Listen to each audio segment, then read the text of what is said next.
इस रूल कुदस को आप इस पैमाने से नाप रहे हैं, बाप को आप इस पैमाने से नाप रहे हैं, और बेटे वो इस रफाकत में जब आते हैं तो इसी तरह से कॉन्स्टाइन ने किया, इसी तरह से क्या किया, एक कलीसिया ने किया। उसने आपको 40 रोजे दे दिए, उसने आपको बता दिया कि रोजे बुध वाले दिन से शुरू होंगे, भले रोजे 57 क्यों ना करने पैन, करने बुध वाले दिन ही ने, कहना 40 ने लेकिन होने 57 ने, 52 हो जाने, इससे ज्यादा हो जाने, कुछ भी हो जाए उस दिना तो आगे पीछे नहीं हटना। अब क्या करते हैं, वो इस रफाकत को भी बिगाड़ते हैं। अब उन्होंने क्या कर दिया, 325 में आए और उन्होंने बपतिस्मे को भी बदल दिया और ये इकरार किया, मेरे भाइयों जो मानते नहीं हैं, इकरार किया कि पहले जो रसूल थे वो खुदावंद यीशु मसीह नाम से बपतिस्मा देते थे, हमने क्या किया है, वो इकरार कर रहे हैं और देने वाले मान नहीं रहे।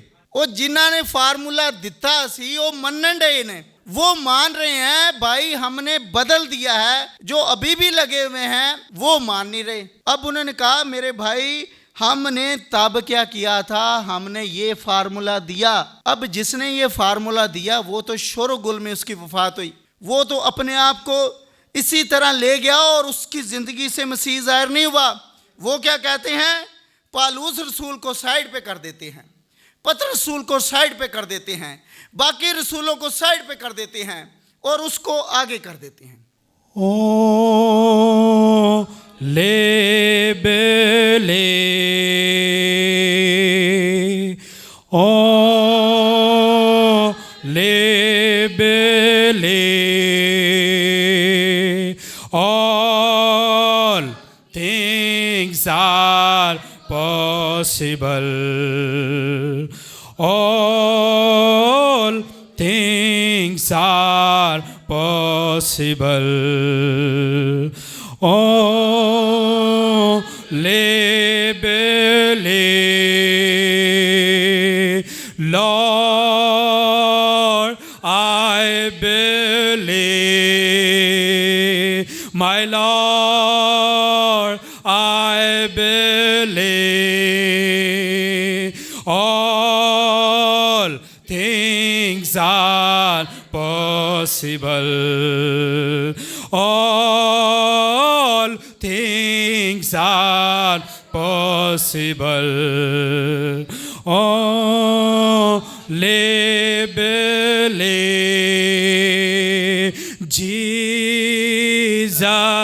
is here, my Jesus is here, all things are possible, all things are possible, oh le believe, Lord I believe, my Lord I believe, amen। मसीह में आप सबको सलाम, खुदावंद में आप सबकी सलामती हो। सबसे पहले मैं शुक्रगुजार हूँ खुदावंद रब्बुल फाश का कि खुदा ने हमारे खादम, हमारे चरवाहा को एक दूसरी जगह पर इस्तेमाल कर रहा है और खुदा ने इस जगह के लिए भी खुराक को रखा हुआ है। आमीन। खुदा हमेशा अपने बच्चों के लिए लेकर आता है और उन्हें ताज़ा मन देता है, उन्हें अपने हिस्से में से देता है, अपने बदन में से देता है। हालेलुया। और मैं तमाम कलीसिया के लिए खुदावंद का शुक्रगुजार हूँ कि खुदावंद ने हर एक को फतह करके यहाँ पर बुलाया हुआ है। खुदा ने हर एक को गवाही दी हुई है, खुदा ने हर एक को कुव्वत दी हुई है। खुदा अपने बच्चों को इकट्ठा करता है। खुदा आपके अंदर पहले से ही तहरीक को पैदा कर देता है और आपके अंदर इस एहसास को पैदा कर देता है कि आपने खुदावंद के कलाम के लिए तैयार होना है। खुदा हमेशा एक बिलीवर को चोट पहुंचाता है। एक बिलीवर को खुदा जो है वो चोट पहुंचाकर लाता है अपने घर में, अपनी रफाकत में। आमीन। हालेलुया। मैं बहुत खुदा का शुक्रगुजार हूँ कि खुदा हमें कोड़े लगाता है, खुदा हमें खींचता है, हमें डांटता है, लेकिन दुनिया की नज़र से देखें तो वो आपको फ़र्क एंगल से देखते हैं। वो देखते हैं कि इसको इसको तो बीमारी है, ये तो फलान चीज़ में गिरा हुआ है। वो उसकी रूहानी ज़िंदगी को देखने से परे होते हैं। लेकिन खुदावंद रब्बुल फ़ाज आपके अंदर के खुलियों को जानता है, क्योंकि आपके खुलिये यानी खून में ज़िंदगी है और उस ज़िंदगी के अंदर खुदा बसेरा करता है, वो लोगोस बसेरा करता है। आमीन, हालेलुया। मैं इससे पहले कि मज़मून को शुरू करूं, थोड़ी सी पहले बेस बनाना चाहूँगा, उसके बाद हम कलाम का हवाला पढ़ेंगे और उसके बाद हम जो है टॉपिक की तरफ जाएंगे। तो आप और मैं जानते हैं कि मसीही ज़िंदगी जो है ये तन्हाई के लिए नहीं है। खुदा ने किसी भी मसीही को तन्हा और अकेला रहने के लिए नहीं बनाया। आप जब आगाज़ से ही देखते हैं तो खुदा ने आदम को बनाया तो नर और नारी बनाया।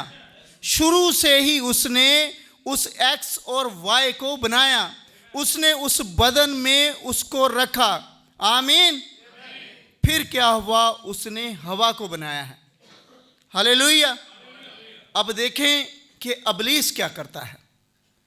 अबलीस क्या करता है, इंसान के दिमाग को लेता है। ये नबी कहते हैं कि अबलीस इंसान के दिमाग को लेता है और उसने बाग अदन में ऐसा किया। उसने हवा के दिमाग को लिया और उसे इस्तेमाल किया। लेकिन जब खुदा आया तो वो क्या करता है, वो आपके दिल को लेता है। आमीन। वो आपके दिल के अंदर उस रफ़ाकत को, उस मोहब्बत को बनाता है। आमीन। खुदा ने अपनी कलीसिया को एक ईमानदार के तौर पर तरतीब दिया है, उसको एक पार्ट बनाया है। आप सब मसीह का एक बदन है, उसका जुज़ हैं। किसी को उसने जो है तालीम देने के लिए इस्तेमाल किया है, किसी को बशारत देने के लिए इस्तेमाल किया है, किसी को जो है उसने रसूल के काम के लिए इस्तेमाल किया है, मिशनरी के तौर पर इस्तेमाल करता है, किसी को वो तबला बजाने के लिए इस्तेमाल करता है। अगर हाथ कहे कि मैं देखने का काम करूं तो बदन डिसऑर्डर हो जाएगा। अगर तबला बजाने वाला तबला छोड़ के कहे कि मैं क्या करूं, मैं दूसरे की खिदमत को भी ले लूं, तो वो डिसऑर्डर हो जाएगा। उस काम को वो उस तरह से नहीं कर पाएगा। और इसी तरह से खुदा ने क्या किया है, हर एक अज़ा को, जितने बॉडी के अज़ा हैं, हर एक को इज़्ज़त दी हुई है। आप देखते हैं हमारे बदन में ये एक अज़ा है, ये एक छोटा सा।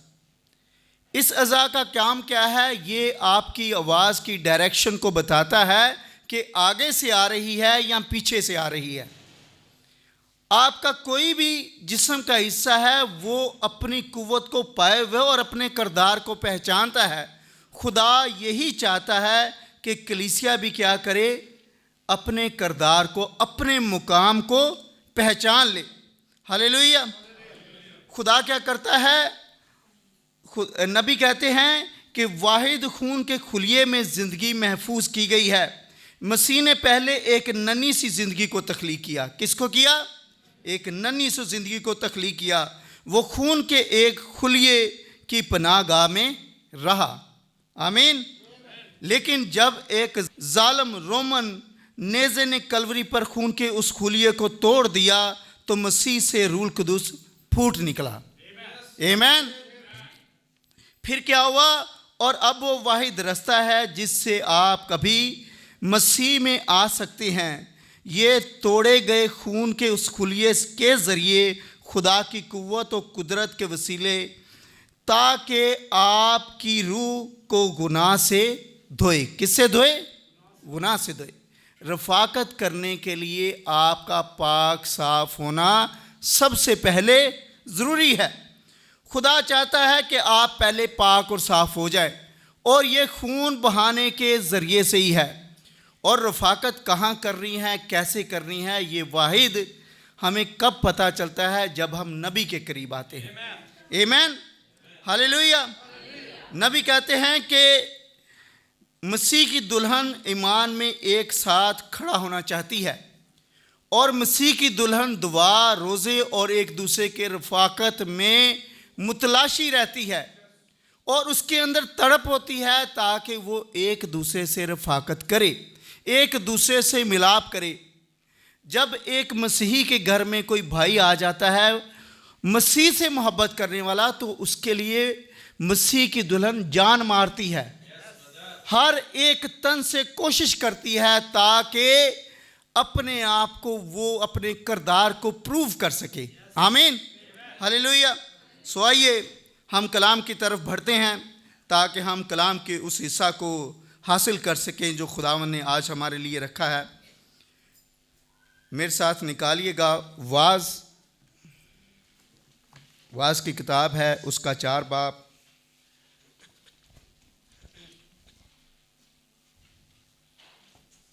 उसका 4 बाब है और उसकी 9 से 10 आयत की हम तलावत करेंगे। मैं भाई आशिर से दरख्वास्त करूंगा कि वो कलाम मुक़द्दस पढ़ने में रहनुमाई करें। वाइज की किताब है, ये मिसाल से आगे है, उसका 4 बाब और उसकी 9 और 10 आयत हम तलावत करेंगे।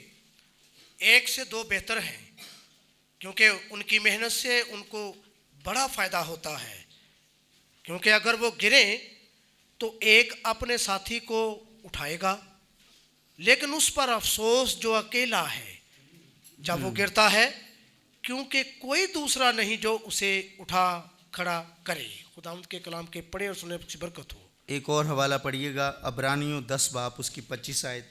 अब्रानियों की कलीसिया के नाम पालूस रसूल का ख़त है और उसका 10वां बाब उसकी 25 आयत यहाँ पर इस तरह मरकूम है, और एक दूसरे के साथ जमा होने से बाज ना आए जैसा बाज लोगों का दस्तूर है, बल्कि एक दूसरे को नसीहत करें, और जिस कदर उस दिन को नज़दीक होते हुए देखते हो उसी कदर ज़्यादा किया करो। आमीन। आइए हम अपने सरों को झुकाते हैं, अपने हाथों को बुलंद करते हैं ताकि जो हमने कलाम का हवाला पढ़ा है वो हमारे दिलों में राइज कर जाए। हालेलुया।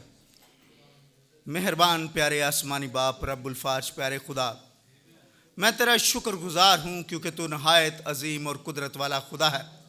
मैं तेरा शुक्रगुजार हूँ कि तू आज इस शाम में खुदावंद हमारे साथ रफ़ाकत करने के लिए आया हुआ है। प्यारे खुदा, तू यहाँ पर मौजूद है प्यारे खुदा, क्योंकि तू अपने वादों का सच्चा और पाक खुदा है।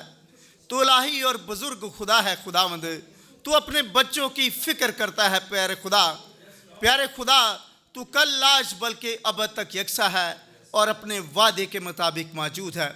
जैसे तेरे कलाम में मरकूम है कि जहाँ 2 या 3 मेरे नाम से मौजूद होंगे मैं वहाँ मौजूद होऊंगा।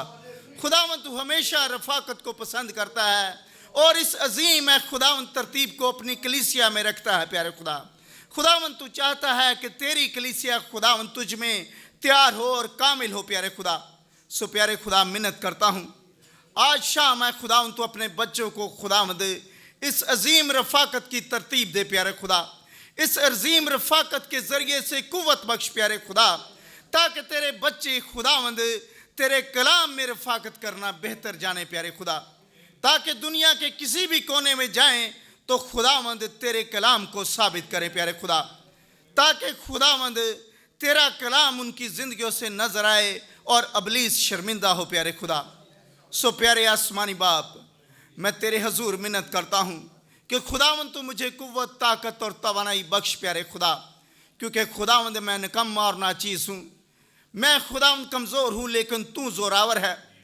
खुदावंद तेरे कलाम में लिखा है कि तूने निकम्मों और बेवजूदों को और कमज़ोरों को चुन लिया है ताकि ज़ोरावरों को शर्मिंदा करे। सो प्यारे आसमानी बाप, मैं तेरे हजूर मिन्नत करता हूँ कि तू मुझे छूकर ब्लेस कर प्यारे खुदा, ताकि तेरा कलाम तेरे लोगों तक पहुँच पाए। प्यारे खुदा, और तेरे लोग खुदावंद इस कलाम के लिए तैयार हो पाए। प्यारे खुदा, मैं तेरे खादम के लिए भी खुदावंद जो इस वक्त फ़िलिपाइन में मनीला में खुदावंद मौजूद है प्यारे खुदा, और उस अजीम रफ़ाकत में बंधा हुआ खुदावंद जहाँ पर तेरे अजीम खादम हैं प्यारे खुदा, तो अपने बंदा को वहां पर चमका प्यारे खुदा, ताकि खुदावंद इस शिकायना ग्लोरी टैबरनेकल की खुदावंद जो एक परछाई है खुदावंद जो वहां पर मौजूद है प्यारे खुदा, वो चमके प्यारे खुदा। खुदावंद होने दे कि ये चर्च पूरे तरीके से डिफाइन हो प्यारे खुदा, ये कलीसिया पूरे तरीके से चमके प्यारे खुदा। प्यारे खुदा होने दे कि हम सब है खुदावंद तेरे कलाम की फिक्र करने वाले बने प्यारे खुदा। हम हर पल इस फिक्र में रहें कि हमसे कोई गलती कुताही ना हो प्यारे खुदा, जिससे हम किसी के लिए ठोकर का सबब बने प्यारे खुदा। सो प्यारे आसमानी बाप, तू आज के खुदावंद कलाम के वसीला से अपने बच्चों को बरकत देना और एक डायरेक्शन देना प्यारे खुदा, ताकि गुजरे वक्त में जो भी कोई गलती कुताही हो तो खुदावंद तू उसे माफ़ कर दे प्यारे खुदा, क्योंकि तू माफ़ करने की कुदरत रखता है प्यारे खुदा।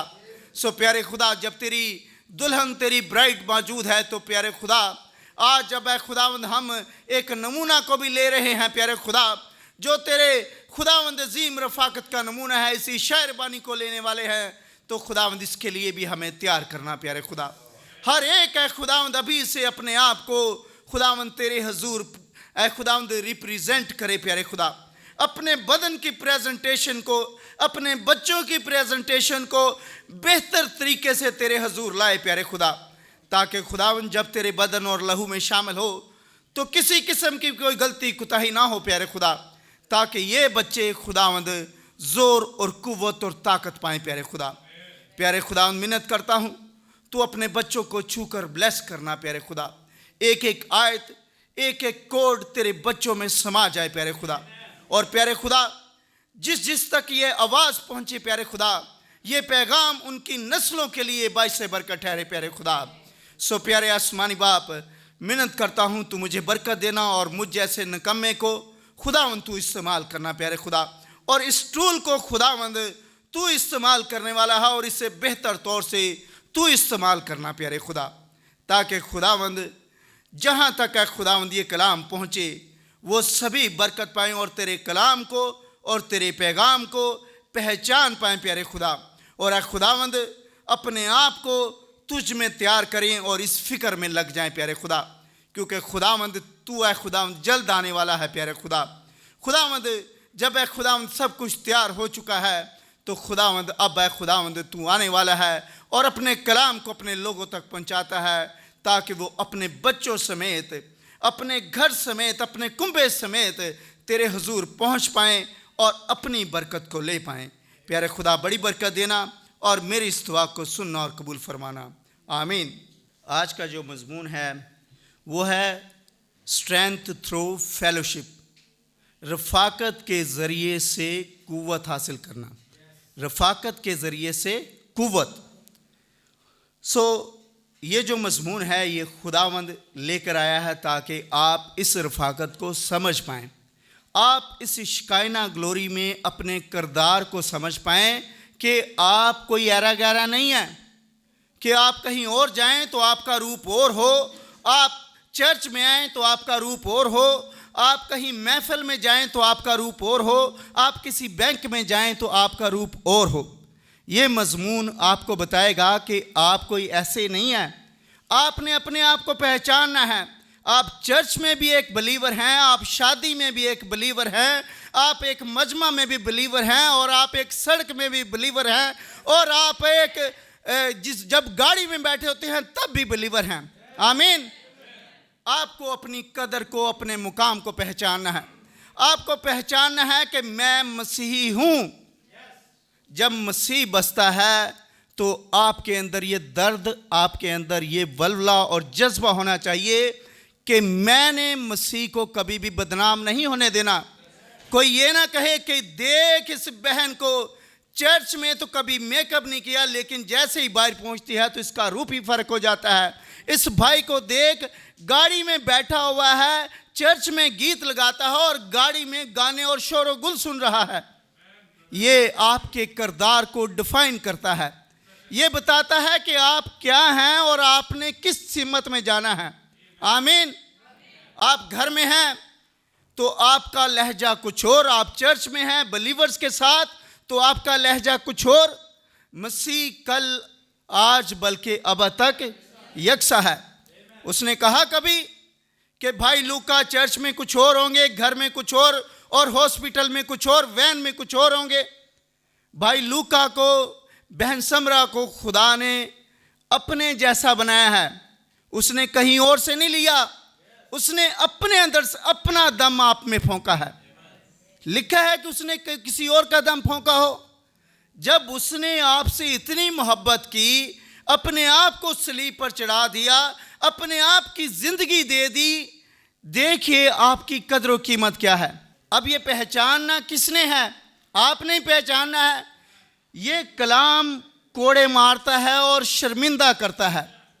ये कलाम आपको तड़पाएगा। अगर आप इस कलाम की मार नहीं सह सकते, इसका जो होता है हीट, उसको बर्दाश्त नहीं कर सकते, तो फिर आप बिलीवर भी नहीं बन सकते। आमीन। अब देखिए, सोना, नबी कहते हैं सोना जो होता है वो एक हीट में, उस प्रोसेस में से गुजर कर जाता है, फिर वो सोना तैयार होता है। आप ज़मीन से निकाल लें उस सोने को, वो ऐसे बिकेगा ही नहीं, उस कंडीशन में बनेगा ही नहीं। उसको तैयार होना है। उसको तैयार कौन करता है? सुनार तैयार करता है। सुनार उसको ऐसा तैयार करता है कि उसकी शक्ल नजर आती है उसमें। खुदा भी आपको तैयार कर रहा है ताकि उसकी छवि आप में से नजर आ सके। आमीन। आपने देखा जब रसूल चलते थे तो जादूगरों ने अपनी किताबें जला दी, जादूगरों ने अपनी तालीम छोड़ दी। आपने मूसा नबी को देखा, 40 साल वो वहां पर रहा, एक बादशाही जिंदगी गुजारी उसने, एक शहजादे की जिंदगी की।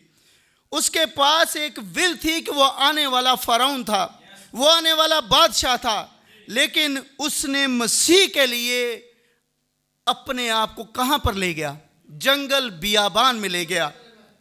40 साल वहां रहा और उसके बाद उसने अपनी महारत को याद नहीं किया। उसने ये नहीं याद किया मैंने किस तरह से नेज़ा चलाना सीखा हुआ है। उसने ये नहीं याद किया कि मैंने तालीम में महारत पाई हुई है। वो आया 10 सेदा लोड के साथ। आमीन। आप नबी को देखें, नबी क्या थे?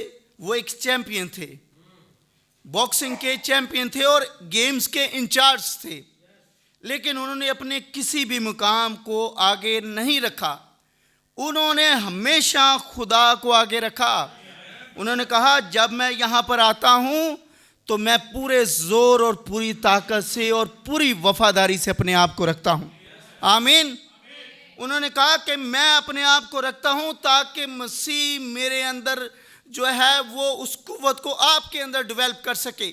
आमीन। ताकि इस रफाकत के ज़रिए से आपको कुव्वत मिल सके, इस रफाकत के ज़रिए से आपको ताकत मिल सके। आमीन। अब ये खुदा है जो आपको ताकत देता है, जो आपको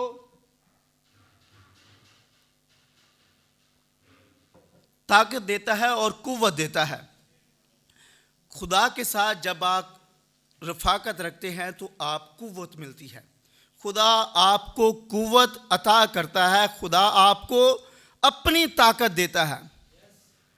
खुदा ने कभी जेलस नहीं की। खुदा ने कभी भाई यासर से जेलस नहीं की कि भाई यासर किस तरह से तरक्की पा रहा है। खुदा ने कभी किसी बच्चे से जेलस नहीं की। जब ये बच्चा बढ़ता है तो खुदा खुश होता है। आमीन। पालूस रसूल बढ़ता गया और खुदा खुश होता गया। आमीन। अब पालूस बीमारी में था लेकिन उसने शिकवा नहीं किया। पालूस कमज़ोर था तो उसने शिकवा नहीं किया। पालूस नंगा था तो उसने शिकवा नहीं किया। पालूस थरथराया तो उसने शिकवा नहीं किया। यहाँ तक कि वो कश्ती भी टूट गई और वहाँ पर भी उसने शिकवा नहीं किया। पालूस को उस ब्लैक मांबा ने काट लिया तो भी उसने शिकवा नहीं किया और वहाँ पर मसीह ने अपने जलाल को साबित किया। उन्होंने कहा ये इंसान नहीं है, ये देवता है। इस सांप के काटे जाने से 1 मिनट में हड्डियां गल जाती हैं और खून लोथड़े बन जाता है और इंसान मर जाता है। ये किस तरह से बच गया है? देखे यूहन्ना को, यूहन्ना रसूल 24 घंटे उस कड़ा में रहा। कैसे रहा? वो रफाकत में था यीशु मसीह की शागिर्दों में सबसे छोटा शागिर्द। जहां पर आप देखते हैं वो यीशु मसीह के साथ साथ रहा। हालेलुया। यीशु मसीह ने उसको साथ साथ रखा और उसने जब उस कुव्वत को पा लिया, उसमें इतनी ताकत, इतनी उसमें स्ट्रेंथ आ गई, उन लोगों ने चाहा कि इसको मार दें। उन्होंने इसको तेल के कड़ाहा में फेंक दिया और चाहा कि ये तो उबल जाएगा। आज की नाकस सोच सोचे तो वो कहे तो बंदे की उंगली पर लग जाए तो वो तड़प जाता है। वो तो 24 घंटे रहा। उन्होंने कहा ये इंसान नहीं है, ये इलाज़ादा है, ये कोई आम बंदा नहीं है, इसको जंगल में फेंकाओ जाकर। उन्होंने उस पितमस के जजीरा में उसको जाकर। अब देखें, हमें भी इस दुनिया में अपने आप को डिफाइन करना है। आमीन। अगर आप इस कलाम से सुनकर इससे घिन खाते हैं और कहते हैं कि ये हमारे खिलाफ कलाम हो रहा है, कलाम खिलाफ होता है। कलाम चट्टान को चकनाचूर कर देता है। इतना मजबूत हथौड़ा है कि वो उस चट्टान को पीस देता है, जरे जरे हो जाता है। आपका बदन भी चट्टान की मानद है।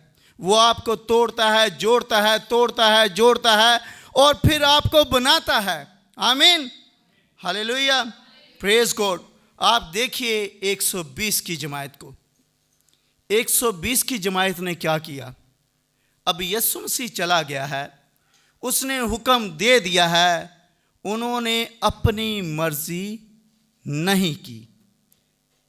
उन्होंने अपनी मर्जी नहीं की। 10 दिन बाला खाना में रहे। आज की डिनोमिनेशन की तरह नहीं। ओ ते जी रसूला ने दिता सी बपतिस्मा, यीशु मसीह दी सुनो। आप ईदे पेंतीकोस्त को मान रहे हैं, अपने आप को पेंतीकोस्टल कह रहे हैं, लेकिन पैगाम से परे हो रहे हैं, क्योंकि आप हकीकी रफाकत में आना पसंद नहीं करते। आप आना चाहते हैं रोटियां खाने के लिए। वो जब मजमा आया तो वो यीशु मसीह ने कहा, मुझे पता है तुम किस लिए आए हो। तुम चाहते हो कि जैसे 5000 को खिलाया था फिर खिलाऊं। अब इसी तरह से आते हैं। अब देखिए कि आपने इस बाइबल मुकद्दस को, यही राह है जिससे आपने जिंदगी पानी है, यही राह है जिससे आपको हमेशा की जिंदगी मिलनी है। आप कभी भी अपने बच्चों को दाव पर ना लगाएं। आज मैंने देखा है लोगों ने खुदा बेटा कहना शुरू कर दिया है। किस कदर गुनाह में फंस गए हैं, जबकि खुदा बेटा बाइबल मुकद्दस में लिखा ही नहीं हुआ। खुदा बेटा यहां पर लिखा नहीं हुआ। अब उसको वो तोड़ते हैं, मरोड़ते हैं और कहते हैं ये देखें, ये देखें।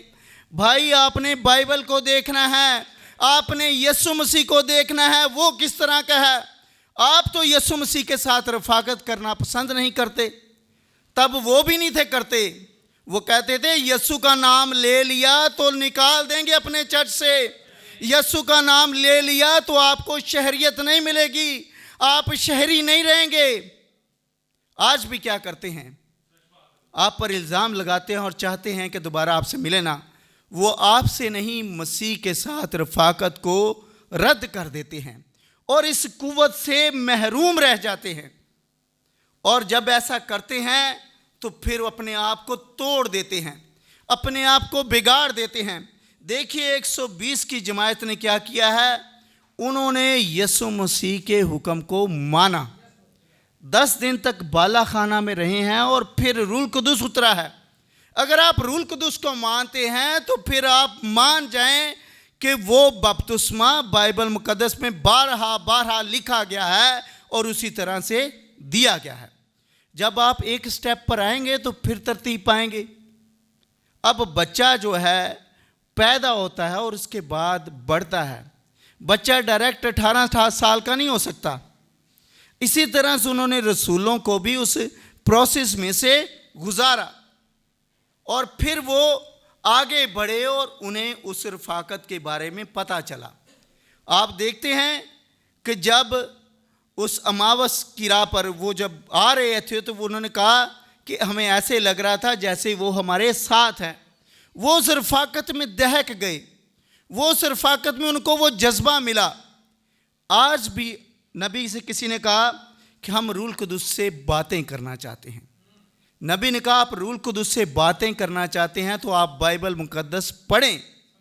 ये रूल कुदुस का लिखा हुआ कलाम है। आप कहें कि मुकाशफा 10:7 तो ये तो नहीं भाई रूल कुदुस बता रहा।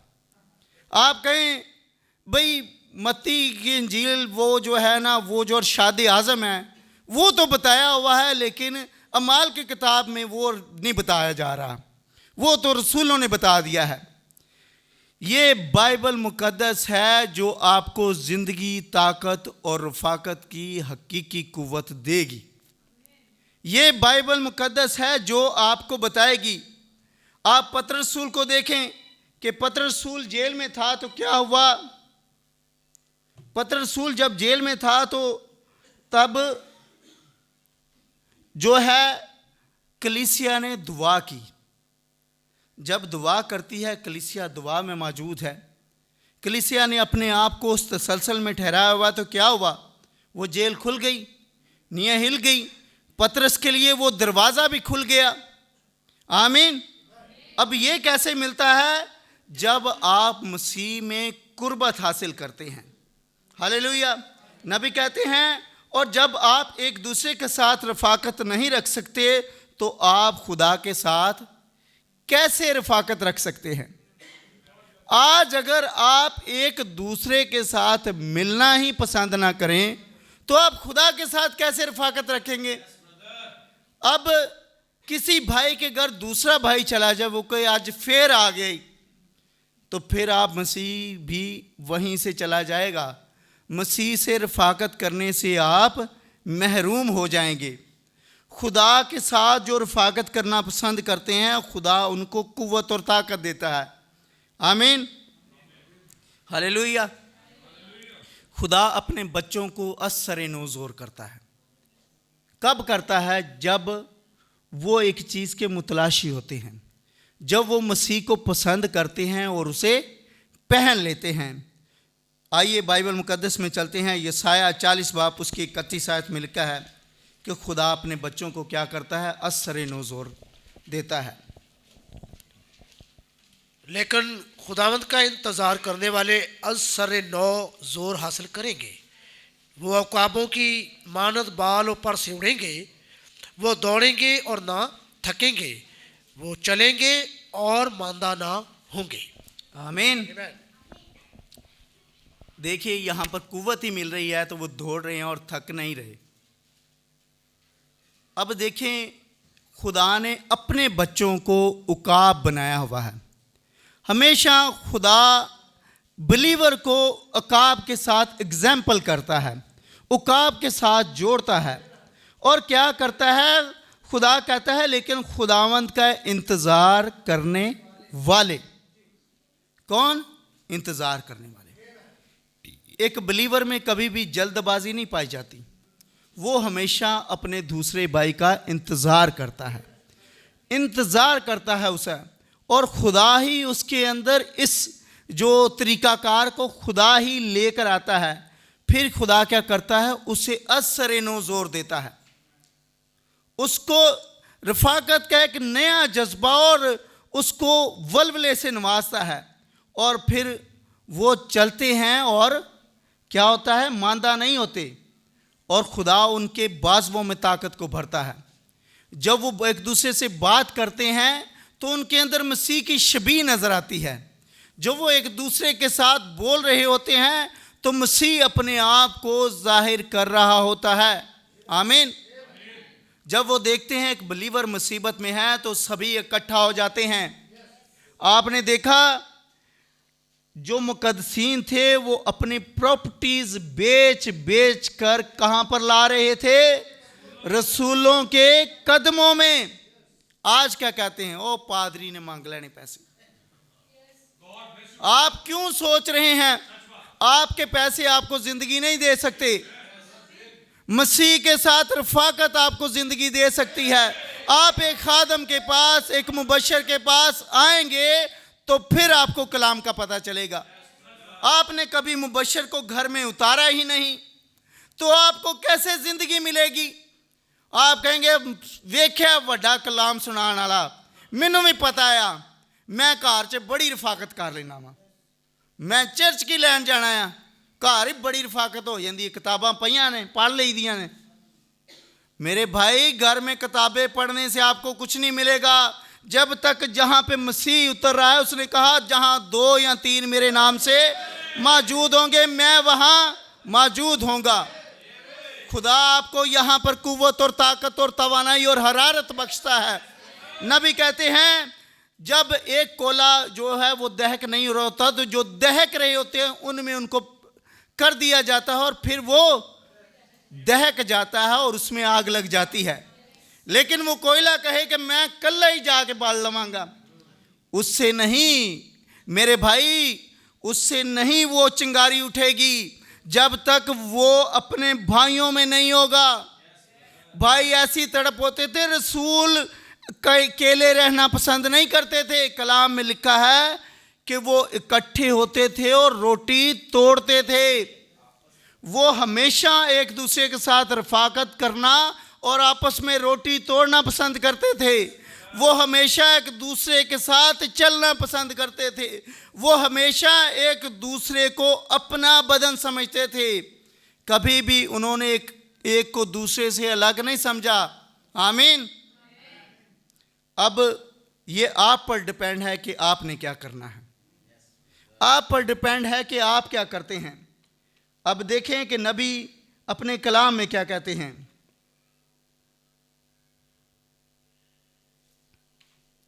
नबी का पैगाम है मेरी खिदमत का मौजूदा मरहला, मैं आपके सामने वो पढ़ूंगा। नबी कहते हैं इसमें कि हकीकी खादम वो है जो अपने मालिक के मिजाज को जानते हुए इंतज़ार करे कि चाहे कुछ भी हो कलाम के अल्फाज कभी नाकाम नहीं होते। नबी कहते हैं किताबें हमेशा मुकद्दस, हमेशा दुरुस्त साबित होती है। नबी कहते हैं अमूमन इस तरह के मौका पर खुदा मदद के लिए कदम बढ़ाता है। क्या करता है? कब? जब आप इंतज़ार करते हैं, जब आप चाहते हैं कि कलाम का एक भी लफ्ज़ मेरी ज़िंदगी के ज़रिए से नाकाम ना हो, कलाम का एक एक लफ्ज़ मेरी ज़िंदगी में पूरा हो, एक एक नविश्ता आपकी ज़िंदगी के ज़रिए से पूरा हो और साबित हो। अब देखें नबी ने अपनी ज़िंदगी से साबित किया, और अगर आप भाई आसिफ को लें या आप किसी बहन को ले लें तो एक मुकद्दस होने की हैसियत से खुदा उसकी ज़िंदगी से अपने कलाम को पूरा करवाना चाहता है। हालेलुया। नबी हमेशा इस बात पर जोर देते थे कि सच्ची ताकत तब आती है जब एक ईमानदार रोज़ाना खुदा के साथ क्या करता है? रफाकत रखता है, दुआ, रोज़ा और क्या करता है? खुदा की हुजूरी को तलाश करने में मसरूफ़ रहता है। तो फिर क्या होता है? उसे माफूकुल फितरत ताकत मिलती है। खुदा अपनी ज़िंदगी को उसमें ज़ाहिर करता है। देखिए शमसून को, शमसून के पास वो लटें मौजूद थी। वो क्या थी? खुदा की प्रेजेंस थी, खुदा का कलाम था जो उसके पास मौजूद था। जब भी जो है फ़लस्तीन आते, जब भी दुश्मन उस पर हमला करता तो फिर क्या होता? वो अपनी लटों को देखता और खुदा का रूह जोर से उस पर नाज़िल होता, तो वो उन रस्सियों को ऐसे तोड़ देता जैसे कि धागे हैं। वो जब उनको हज़ारों को मार देता, देखिए आप जदाउन क्या कर रहा था? वो सारे लोग अपना अनाज वो खो रहे हैं, लेकिन जदाउन वहाँ पर उस गल्ला को छुपा रहा है। वहाँ पर ही फरिश्ता अपनी प्रेजेंस को दिखाता है उसको। और क्या करता है फिर जदाउन अपने बाप के बुतों को तोड़ देता है, जदाउन उन चीज़ों को उखाड़ देता है। जब खुदा एक बिलीवर को लेता है तो फिर बिलीवर के ज़रिए से खुदा क्या करता है? खुदा उसके घर से पहले गंदगी को निकालता है। बिलीवर ये नहीं देखता कि मेरा बाप नाराज़ हो जाएगा। बिलीवर ये नहीं देखता मेरी माँ नाराज़ हो जाएगी। बिलीवर ये नहीं देखता कि मेरा चचा पहली दफ़ा मेरे घर में आया है, पता नहीं इसने दोबारा आना है कि नहीं, नाराज़ ना हो जाए। वो खुदा की हजूरी में आना पसंद करता है। वो उसके टाइम को एक्सटेंड कर लेता है और उससे माजरत करता है और उसे इनवाइट करता है कि आप भी मेरे साथ चलें ताकि हम मसीह के साथ क्या करें, रफ़ाकत करें। और जब आप रफ़ाकत के लिए आते हैं फिर खुदा अपनी प्रेजेंस को क्या करता है, जाहिर करता है। आप दानियल को देखिए, अब दानियल वहाँ पर अकेला था, उसके साथ कोई भी नहीं था, लेकिन वो मसीह में कायम व दायम रहा। वो मसीह में अपने आप को उसने पुख्ता बनाए रखा, उसने अपने आप को मसीह में उभारे रखा और अपने आप को साबित किया मसीह में। अब जब वो क्या करता था, खिड़की खोलता था और हैकल की तरफ अपना मुंह करके क्या करता था, दुआ करता था। आपके लिए सबसे बेहतरीन कुव्वत क्या है, आप दुआ और रोज़ा में मशगूल रहें। यह आपके दिमाग को भी ताकत देगा और आपको मसीह में डेवलप भी करेगा। अगर आप ये तरीका अपनाएंगे तो आप बहुत सी बीमारियों से बच जाएंगे।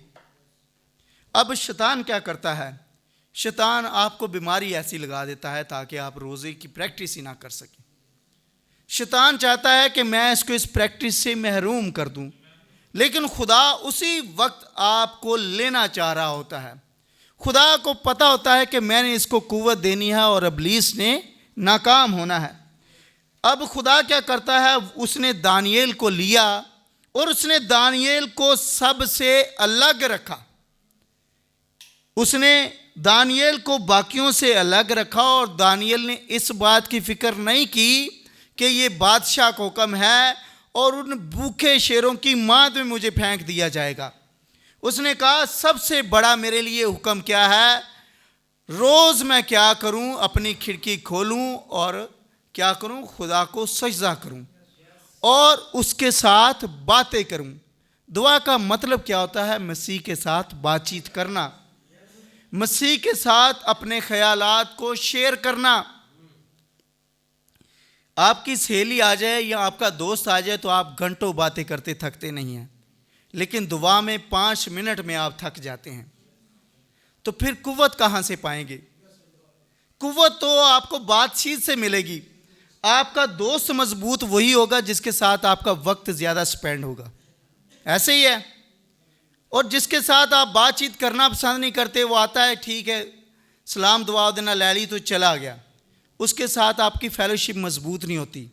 और आप जिससे हमेशा दुआ करते हैं और अपने आप को हमेशा उसके आगे बात रखते हैं, तो आपको उससे कुव्वत पाने के लिए क्या करना पड़ेगा, उससे बातचीत करनी पड़ेगी, अपने दिल के हाल को उस पर खोलना पड़ेगा, आपको टाइम देना पड़ेगा। अब देखें कि खुदा ने यूना नबी को नैनवा में भेज दिया। अब यूना नबी नैनवा में गया है और उसने उनके खिलाफ क्या कर दी है, मुनादी की है।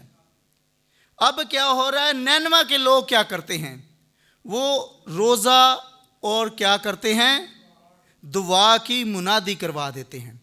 उन्होंने कहा चाहे किसी जानवर का बच्चा हो, चाहे कोई पैदा होता हुआ बच्चा हो, चाहे कोई बूढ़ा हो, चाहे कोई बुजुर्ग हो, यहाँ तक कि बादशाह ने भी अपने कपड़े फाड़े और बैठ गया राख कर और अपने आप को उसने लाया ताकि वो क्या करे, अपने आप को खुदा के हजूर लाए कि खुदावंद मैं सच्चे दिल से तौबा करता हूँ और सच्चे दिल से दुआ मांगी हुई और तौबा की हुई। खुदा आपके दिलों को जानता है, कलाम में लिखा है वो गुर्दों और दिलों को जांचने और परखने वाला खुदा है।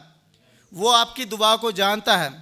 आप मुझे बेवकूफ़ बना सकते हैं, आप किसी और बिलीवर बहन को या भाई को बेवकूफ़ बना सकते हैं, लेकिन आप रूल कुदुस को बेवकूफ़ नहीं बना सकते। जब शायर बानी होती है तो वो रूल कुदुस मौजूद होता है, आप उसको नहीं ऐसे बना सकते। उस कलाम में लिखा है कि ये मेरा बदन है, ये मेरा लहू है, इसमें आने के लिए आपको पहले क्या होना है, अपने आप को धोना है। बर्रा धोया जाएगा और फिर उसकी कुर्बानी दी जाएगी। आप आ रहे हैं तो पहले आपने अपने आप को परखना है। वार्निंग पड़ी जाती है, आपने परखना है, कहना सच्चे दिल से। सच्चे दिल से क्या होता है कि खुदावंद आज मैं कर रहा हूँ, आइंदा के बाद मुझसे ये काम नहीं होगा। खुदावंद जानता है आपके दिल को। खुदावंद क्या करता है, आपको माफ़ करता है और फिर आपको कुव्वत बख्शता है।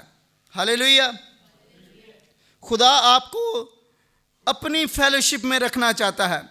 खुदा चाहता है कि आप फेलोशिप से दूर ना रहें और आप क्या करें, फेलोशिप में बंद रहें। लेकिन जो फेलोशिप को पसंद नहीं करता वो हमेशा फेलोशिप को बिगाड़ना चाहता है। वो चाहता है कि भाइयों की आपस में जो है बिगड़ जाए और उसमें अनबन हो जाए और उनकी डायरेक्शन फ़र्क हो जाए। वो क्या करता है, इस कलाम को बदलने की कोशिश करता है। आप देखिए कि क्या हुआ 325 ईस्वी में उस कॉन्स्टेंटाइन बादशाह ने क्या किया, उसने इस कलाम को बदलने की कोशिश की। उन्होंने कहा मैंने आपके लिए ऑफर रखी हुई है, आइए मेरी बात सुनिए। आप मसीह की रफ़ाकत में भी रहते हैं, मेरी रफ़ाकत में चंद मिनट बैठिए तो सही। जब कोई प्रोडक्ट बेचता है ना, मैं जब भी सड़क पर जा रहा होता हूँ तो वो जो तमाशा करने वाले होते हैं उसके पास बड़ी दिलचस्प बातें होती हैं। लोग बड़े ज़रूरी काम से जाते हुए रुक कर देखते हैं केड़ा तमाशा लाया इन्हें, अपने टाइम को ज़ाया करते हैं।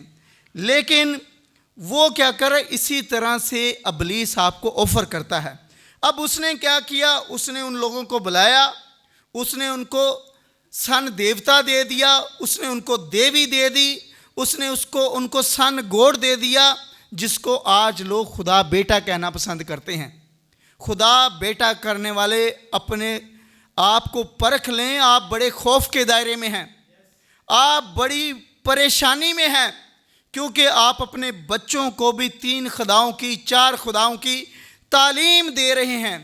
आप बता रहे हैं कि इससे ज़्यादा खुदा हैं, खुदा की एक कैटेगरी है और स्टेप हैं। आप यीशु को बाप नहीं कह सकते। आप इस रूल कुदुस को आप इस पैमाने से नाप रहे हैं, बाप को आप इस पैमाने से नाप रहे हैं, और बेटे वो इस रफ़ाकत में जब आते हैं तो इसी तरह से कॉन्स्टेंटाइन ने किया। इसी तरह से क्या किया, एक कलीसिया ने किया। उसने आपको 40 रोज़े दे दिए। उसने आपको बता दिया कि रोज़े बुध वाले दिन से शुरू होंगे। भले रोज़े 57 क्यों ना करने पैन, करने बुध वाले दिन ही ने, कहना 40 ने, लेकिन होने 57 ने, 52 हो जाने, इस तो ज़्यादा हो जाने। कुछ भी हो जाए उस दिना तो अगे पीछे नहीं हटना। अब क्या करते हैं, वो इस रफ़ाकत को भी बिगाड़ते हैं। अब उन्होंने क्या कर दिया, 325 में आए और उन्होंने बपतिस्मे को भी बदल दिया और ये इकरार किया, मेरे भाइयों जो मानते नहीं हैं, इकरार किया कि पहले जो रसूल थे वो खुदावंद यीशु मसीह नाम से बपतिस्मा देते थे, हमने क्या किया है, वो इकरार कर रहे हैं और देने वाले मान नहीं रहे। वो जिन्हों ने फार्मूला दिता सी वो मनन डे ने, वो मान रहे हैं भाई हमने बदल दिया है। जो अभी भी लगे हुए हैं वो मान नहीं रहे। अब उन्होंने कहा मेरे भाई हमने तब क्या किया था, हमने ये फार्मूला दिया। अब जिसने ये फार्मूला दिया वो तो शोरगुल में उसकी वफात हुई, वो तो अपने आप को इसी तरह ले गया और उसकी ज़िंदगी से मसीह ज़ाहिर नहीं हुआ। वो क्या कहते हैं, पालूस रसूल को साइड पे कर देते हैं, पत्र रसूल को साइड पे कर देते हैं, बाकी रसूलों को साइड पे कर देते हैं और उसको आगे कर देते हैं। मेरे भाई आपने बाइबल को देखना है। इस नबी को आप हमेशा बाइबल में देखेंगे। इसने अपने आप को बाइबल में हमेशा रखा। इसने कहा मुझे देखना है तो जाके बाइबल पढ़ लो, मलाकी की किताब पढ़ लो, आप अब देख लोगे मुझे मैं कौन हूँ। कभी भी यूहन्ना नबी ने अपने आप को ये नहीं कहा कि मैं एलिया हूँ, उन्होंने कहा जाके पूछ लो। अब यीशु मसीह ने भी नहीं कहा कि मैं यीशु मसीह हूँ, मैं वो हूँ। नबी कहते हैं कि उस वक्त उसे एक भी शख्स नहीं जानता था। एक भी शख्स का क्या मतलब होता था? क्या मुकद्दसा मरियम जानती थी कि वो खुदा है? अगर वो जानती होती तो 12 साल में उसको ना ढूंढने जाती। अब वो उसे ढूंढने जाती है और वो उसे कहता है, क्या तुम नहीं जानते थे कि मुझे बाप के घर में होना ज़रूर है? ज़रूर क्या, वहाँ बाप के घर में क्या, फेलोशिप करने के लिए वो जा रहा था, ताकि वो उस कुव्वत को पाए और आगे बढ़े। आमीन। अब ये देखें, अब ये क्या करते हैं, जब रसूमात को लेकर आते हैं तो अपने अकीदे और अपनी तहजीब लेकर आते हैं। अब ये आपको बड़े तहजीबी नजर आएंगे। अन्य बजे खड़े होना है, अन्य बजे ऐ करना है, इन्ने बजे सजदा करना है, ये सारा कुछ ये आपको देंगे। वो कहेंगे ये बेतरतीब लोग हैं और ये क्या है, एक बिद्दत हैं। लेकिन खुदा क्या करता है, वो आपको खड़ा करता है, वो आपको चाहता है कि आप मसीह के साथ बंधे रहें। आमीन। शैतान हमेशा क्या करता है, ईमानदार को तन्हा करने की कोशिश करता है। वो क्या करेगा, आप यहाँ से जाएंगे, देखें इसने ये बात कर दी है, ये खुद तो इस पर कायम नहीं है, इसने ये बात की कैसे है। वो आपको तन्हा करने की कोशिश कर रहा है कि आप चर्च से अलहदा हो जाएं। आपको जब खुदा ने शिकायना ग्लोरी से जोड़ा है तो एक मकसद के साथ जोड़ा है। खुदा चाहता है कि आप बच जाएं। खुदा चाहता है कि हर एक की तौबा तक नौबत पहुंचे। खुदा चाहता है कि हर एक मेरे पास आए, लेकिन आप अपने रैप्चर को खो रहे हैं, आप अपने मुकाम को खो रहे हैं, आपने अपने बच्चों के मुस्तकबिल को दाव पे लगाया हुआ है, आपने अपने वालदैन को दाव पर लगाया हुआ है, आपने अपने रिश्तेदारों को दाव पर लगाया। क्यों? आप कलाम को पसंद नहीं करते। आज जब लोग ज़्यादा पढ़ जाते हैं ना, वो कहते हैं मैंने पढ़ लिया है और जायज़ा लगा लिया है कि खुदा है ही कोई नहीं, मैंने PhD कर ली है, मैंने MDiv कर ली है, मैं इतना पढ़ा हूँ और पता लगाया है। वो यहाँ तक कह देते हैं कि सुलेमान नबी ने क्या है कि खुदा है ही कोई नहीं, असी आप ही बने हैं, सारा कुछ आप ही कीता है। मेरे भाई, आप पैसों के लिए तो खुदा का नाम इस्तेमाल कर रहे हैं, लेकिन ज़िंदगी के लिए आपको अपनी ज़िंदगी की फ़िक्र नहीं है। आपको ये फ़िक्र नहीं है कि मैं 5000 लोगों को गुमराह कर रहा हूँ। आपको ये फ़िक्र नहीं है कि मैं अपनी बीवी बच्चों को गुमराह कर रहा हूँ। आपको ये फ़िक्र नहीं है कि मैं अपने आप को गुमराह कर रहा हूँ। किसके लिए? पैसे के लिए, शोहरत के लिए। मैं अपने आप को क्या कर रहा हूँ? बेच रहा हूँ। रोज़ अपने आप को बेचते हैं और इस कुव्वत से महरूम रहते हैं। शैतान क्या करता है, वो जानता है कि आप रफ़ाकत में आएंगे तो क्या करेंगे, आप कुव्वत पा जाएंगे। हालेलुया। एक कोड है, वो आपके साथ पढ़ूंगा। लहू से सुलह के ज़रिए रफ़ाकत, ये किताब है। इसका कोड नंबर जो है, इसका सफ़ा नंबर 25 है और इसका कोड नंबर मैं आपके सामने पढ़ूंगा 33। यहाँ पर नबी अयूब नबी के बारे में बताते हैं। नबी कहते हैं, अब मैं चाहता हूँ कि आप गौर से ध्यान दें। अयूब फिर अपने सारे दुख में मुब्तला होते हुए वहाँ बैठा था। कहाँ पर बैठा हुआ था? राख पर बैठा हुआ था। कलीसियाई मेंबरन आए और 7 दिन तक उसकी जानब अपनी पुश्त फेरी रखी। कितने दिन तक? अब कलीसिया आई है, कलीसिया क्या कह रही उसे? कुछ अरसा बाद कोई भी शख्स जो उसके पास आया, उसने कहा, अयूब तूने पोशीदगी में गुनाह किया है। और नबी कहते हैं, अयूब तू पोशीदगी में गुनाह करता रहा है। नबी ने यह बताया कि वो लोग जो आए हैं, वो क्राउड जो आया है, वो जो कलीसिया के लोग आए हैं, उन्होंने कहा हो सकता है तेरे को कोई वाज़िया गुनाह ना हो, कोई पोशीदा गुनाह हो गया है। नबी कहते हैं, उन्होंने कहा तूने गलत किया है, तूने छुप कर गुनाह करता रहा है। तू क्या करता रहा है?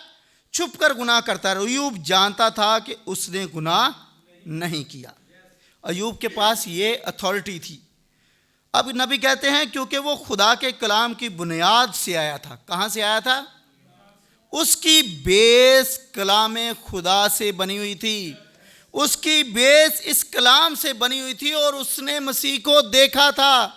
अब देखें, नबी कहते हैं वो बहाए हुए खून की बुनियाद से आया था। अब खून कब बहाया गया है? कलवरी के मुकाम पर। वो कब देख रहा है?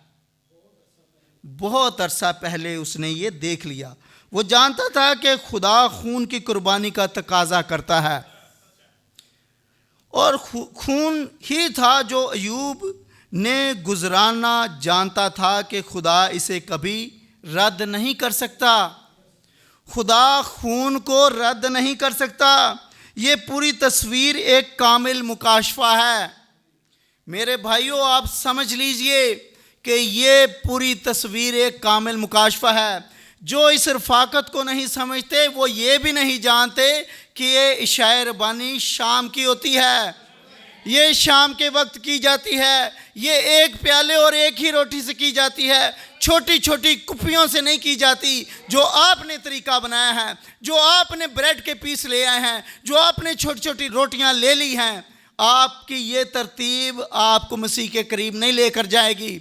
ये सिर्फ आप एक रस्म कर रहे हैं, रस्म करके खुद भी जाते हैं और लोगों को भी बेच देते हैं। किसके लिए? पैसे के लिए। आप में गैरत होगी, कुव्वत होगी, तो फिर आप क्या करेंगे? एक प्याला लेकर आएंगे और एक रोटी लेकर आएंगे। उससे पहले आप बपतिस्मे को पहचानेंगे और आप उसे तरजीह देंगे।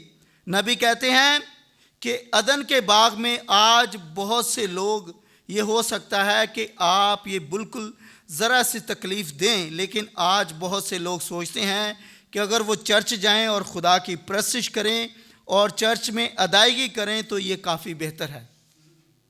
नबी कहते हैं कि लोग समझते हैं कि मैंने दायकी दे दी है, मैं दुआ कर रहा हूँ, मैं चर्च में हदिया देता हूँ, ये मेरे लिए काफ़ी है। वो उस कलवरी के मुकाम पर जा ही नहीं पाते, वो उसी जगह पर स्टिल खड़े हुए हैं। भाइयों, खुदा बेइंसाफ होगा जब वो ऐसे शख्स को कबूल करे। ये कौन कह रहा है? एलिया कह रहा है। कहते हैं कि अदन के बाग में उन्हें ज़रब लगने के बाद वो बाहर फेंक दिए गए। कौन फेंक दिए गए? आदम और हवा बाहर फेंक दिए गए। पहला बच्चा जो पैदा हुआ काइन था, दूसरा हाबल था। और जब उन दोनों को एहसास हुआ कि वो फ़ानी हैं, क्या हैं? फ़ानी हैं, तो उन्होंने खुदा की हमायत हासिल करने की कोशिश की। दोनों ही अदन की मशरिक की सिमत से आए, उन दरवाज़ों से जहाँ करूबीन आतशीन तलवार के साथ थे। और दोनों लड़कों ने खुदा के लिए क्या बनाया? मज़बा बनाया। मज़बे में फ़र्क था, एक जैसा मज़बा था। अब फ़र्क तो देख लीजिए, ये कलीसिया है। ये क्या है? कलीसिया है। अगर आप ये समझते रहे तो वो काइन था, उसने गुनाह कर दिया, ये आपने उसकी जगह पर अपने आप को रखना है। अगर आप गलत हैं तो आप सही हैं, तो आपने अपने आप को हाबल की जगह पर रखना है। कब? जब आप उरीम और तमीम से आपके लिए शवाएं आएंगी। फिर आपकी परख कब होगी? जब शवाएं आएंगी और आपको साबित करेंगी कि आप ठीक हैं, फिर ही आप अपने आप को डिफाइन कर पाएंगे। देखिए, नबी कहते हैं कलीसिया इरफाकत, वो कलीसिया क्या करती है? संडे सर्विस को अव्वल तरजीह देती है। मेरे भाई, वो ये नहीं कहती, कोई बहाना कोई भी अपने अंदर ऐसे नहीं बनाती, उसके लिए ये अव्वल तरजीह है। वो लॉर्ड सपर से अलहदा हो जाना पसंद नहीं करते, वो हमेशा पहल करते हैं। वो अपने आप को अलहदा करने की कोशिश नहीं करते। अगर वो ऐसा करेंगे तो वो कमज़ोर हो जाएंगे, वो उस कुव्वत को खो देंगे और दिन ब दिन कमज़ोर होते जाएंगे। लेकिन जब दुआ और रोज़ा में और इबादत में वो रहेंगे तो फिर क्या करेंगे? वो ईमानदारों के साथ रफ़ाकत करना पसंद करेंगे। इस तरह से क्या होगा? दुश्मन अबलीस क्या करेगा? वो कमज़ोर होगा। अब अबलीस भी ताकत हासिल करना चाहते हैं और आप भी ताकत हासिल करना चाहते हैं। अबलीस को पता है मैंने ताकत कैसे हासिल करनी है, वो आपकी ताकत को ले लेता है। लेकिन आपने क्या करना है? आपने अपनी ताकत को उसे लेने नहीं देना। आपने अपने आप को क्या करना है? खुदा के सामने रखना। उसे कहना है, खुदावंद, मैं अपने आप को तुझे देता हूँ, आप जानते हैं, आप जब हाथ ऐसे उठाते हैं तो इसका मतलब क्या है? खुदा के सामने अपने आप को सरेंडर कर देना। फौज में जब ऐसे हाथ कर दिया जाता है तो अपने हाथ वो हथियार छोड़ देते हैं और अपने आप को सरेंडर कर देते हैं। और जब हम भी अपने हाथ उठाते हैं तो हम कहते हैं, खुदावंद हम कुछ भी नहीं है, तू ही जोरावर है। ऐसा ही है, हालेलुया। लेकिन कब होता है? जब हम दुआ और रोज़ा में रहते हैं और ईमानदारों के साथ रफाकत करते हैं। रफाकत किन के साथ करते हैं? ईमानदारों के साथ। ईमानदारों के साथ आप कब रफाकत करेंगे? जब आप बाइबल मुकद्दस के करीब आएंगे। हालेलुया।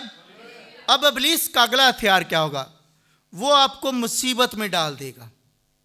अब मुसीबत के जरिए से आपको ईमान को मजबूती मिलेगी। नबी कहते हैं, मुसीबत में रफाकत ईमान को मजबूत करती है। जब मुसीबत आती है तो आपका ईमान आपकी जो है मजबूत होता है और आपको एक स्ट्रेंथ और जोर मिलता है।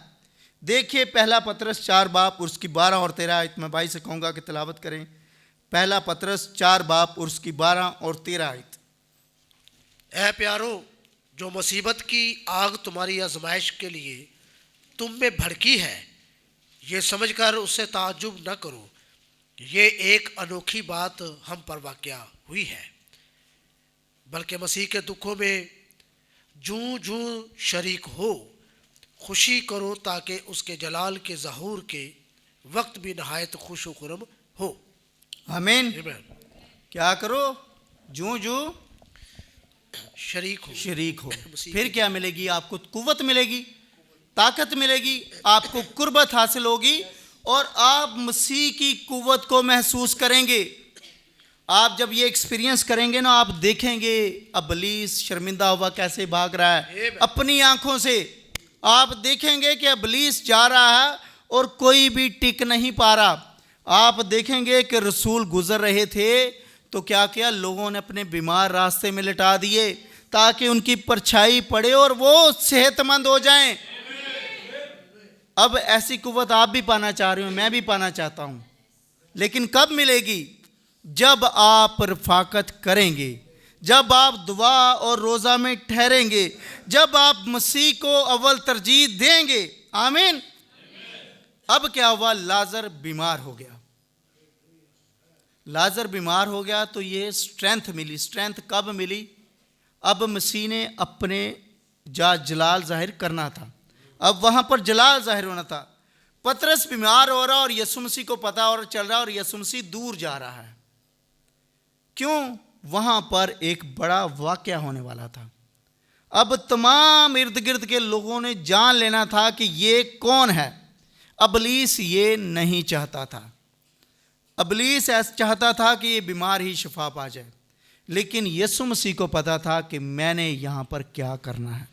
अब वो बीमार हो गया और चौथे वो मर गया और 4 दिन गुजर गए। 4 दिन गुजर गए, फिर यीशु मसीह आया। अब यीशु मसीह को पता है कि मैंने करना क्या है। नबी कहते हैं कि यीशु मसीह को पता था कि मैं कौन हूँ। वो जानता था कि मैं कौन हूँ और मैंने करना क्या है। अब जब यीशु मसीह को पता था तो उसने आवाज़ दी और उस आवाज़ में ज़रा सा भी शक नहीं था। उसने कहा, लाजर बाहर निकला। लाजर ने किसी का इंतज़ार किया, कफन समेत बाहर निकल आया। वो आपको भी आवाज़ देता है, मेरी बहन बाहर निकला। कहाँ से? इन तंजीमों से बाहर निकला। मेरे भाई बाहर निकला। इस बपतिस्मे को पहचान, ये कलाम में लिखा हुआ है, ये सबूत दे रहा है। इस रफाकत में आ जा। वो यीशु मसीह बुला रहा है। वो कह रहा है, वो आपको ये नहीं कह रहा, यहाँ ये नहीं यहाँ से कहा जा रहा है कि आपने इस चर्च में आना है तो आपको निजात मिलेगी। आपको ये कहा जा रहा है कि आपने कलाम को पढ़ना है और उस पर अमल करना है तो फिर निजात मिलेगी आपको। आमीन। कलाम में लिखा है कि खुदा जिसे बेटा बनाता है उसे कोड़े भी लगाता है। कलाम में लिखा है कि जिसे बेटा बनाता उन्होंने बस चुमड़दा ही चटता रहता है, और कुछ नहीं करता, उन्होंने सारा कुछ करता। कलाम में लिखा है, जिसे खुदा बेटा बनाता है उसे कोड़े लगाता है। आप बेटा या बेटी बनना चाहते हैं तो कोड़े खाने के लिए तैयार हो जाइए। आप तैयार हो जाइए कि आपने फिल्म तमाशे को छोड़ देना है। आप तैयार हो जाइए कि आपने अपनी बदजुबानी को छोड़ देना है। आप तैयार हो जाइए कि आपने झूठ को तर्क कर देना और इब्लीस को शर्मिंदा करना है। आप तैयार हो जाइए कि आपने मुकद्दसीन के साथ रफ़ाकत करनी है, दुआ रोज़े में मशगूल रहना है और रसूलों से इस तालीम पानी है। आमीन। तालीम कब पाएंगे? जब मेरे भाई आप करीब आएंगे तो तालीम पाएंगे। जब आप इस कलाम को सुनते ही बंद कर दो, बिदती आ गया जी, तब नहीं आप तालीम पाएंगे। तभी आप कलाम की कुदरत को भी नहीं हासिल करेंगे। देखिए अब्राहम को, आप अब्राहम की मिसाल देना बहुत पसंद करते हैं। अब्राहम को कितनी उम्र में बेटा मिला है? 100 साल की उम्र में। 100 साल की उम्र में अब्राहम को बेटा मिला है। एक ज़ईफ शख्स को बेटा मिला है और फिर खुदा क्या कह रहा है? जब सबसे जो तेरी अजीज चीज़ है उसको कुर्बान कर दे। खुदा खुद ही कह रहा है कि तूने अपने बेटे किसी के आगे जलाने नहीं है। इस बात का अब्राहम को पता था। अब्राहम जानता था कि खुदा पसंद नहीं करता। अब्राहम ने अपने बेटे को कह दिया कि खुदा अपने वास्ते आप मुहैया करेगा। आमीन। अब अब्राहम गया और वो मिसले मसीह था, इजहाक मिसले, उसने लकड़ियां ली और अपने कंधे पर रखी। यीशु मसीह ने भी लकड़ियां ली और कंधे पर रखी। जब आप रफ़ाकत में आते हैं तो आपको बड़ा ही अटैचमेंट नज़र आती है, लेकिन जब आप रफ़ाकत में नहीं आते तो तब आप इस बाइबल को, रसूलों को और नबियों को तरजीह नहीं देते। आप कहते हैं ओ बात पुरानी है, वो कोई एवं ही थोड़ी लिखी है, वो उस वक़्त दी गाल है। पालूस रसूल ने उस वक्त सिर्फ वो उन औरतों के लिए कहा था क्योंकि वो बात करती थी। अब देखें कि आप जब कलाम की फेलोशिप में आएंगे तो आपको पता चलेगा।